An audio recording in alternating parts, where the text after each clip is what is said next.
Өмірде көп жағдайда көріп жататын дүниеміз, көпшілік пенде Алланың үлкен байлығына ұласып, жақсы жұмыс орындарына орналасқан кезде, көп жағдайда сол дүние мүліктерді дұрыс жолмен пайдаланбай, нәпсісіне беріліп, айналасындағы адамдарды ренжітіп қойып жататын тұстары болады. Егер Алла қаласа, біздің нәпсімізді орнына қайтадан қою үшін бір шыбынды жіберу арқылы тәрбиелеу мүмкін екен. Өйткені Алла Тағала қасиетті Құран кәрімде сондай кішкентай болған жәндіктерінен шыбын және масалардан біздерге ғибратты мысалдарды келтіреді. Бір күні мұсылмандардың халифасы халифа Абу Джафар әл-Мансур өзінің зәулім бір тағында отырған кезде, оның айналасында бір шыбын ұшып, ары-бері қоймай ызыңдап жүре бастайды.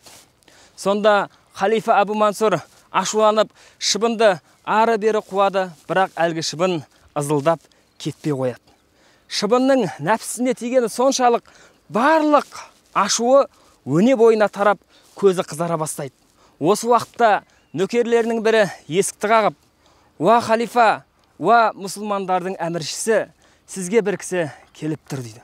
Келген кім екен деп қатты ашуланып жауап берген кезде, сол кездегі атақты ғалым Мұқатил ибн Сүлеймен дейді. Сонда қуанғанынан расында одан бір сұрақты сұрап алатын болдым деп, ішке кірсін деп рұқсат береді.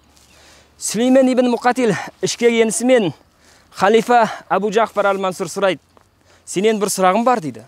"Сұраңыз, уа мүминдердің әміршісі." Ол кісі айтады: "Алла Тағала шыбынды не үшін жаратты" дейді. Сонда Сүлеймен ибн Мұқатил ешқандай кідірместен дереу былайша жауап берген екен: "Өзінің атақ-абыройына, байлық, дүние мүлкіне мастанып, нәпсісін семірткен адамдардың тәубесіне келтіру үшін Алла Тағала кішкентай ғана шыбынды жаратып қойған" деп айтқан екен. Сонда Абу Джафар әл-Мансур сол кезде өзінің басынан өткен жағдайды есіне түсіріп, тәубесіне келген деседі. Осы қиссадан көретініміздей, Алла Тағала егер қаласа, біздің ешқандай атақ-абырой, дүние мүлкімізге қарамай, өзінің кішкентай ғана бір жаратылысымен сол атақ-абыройымызды толығымен түсіріп тастауға күші жетеді екен.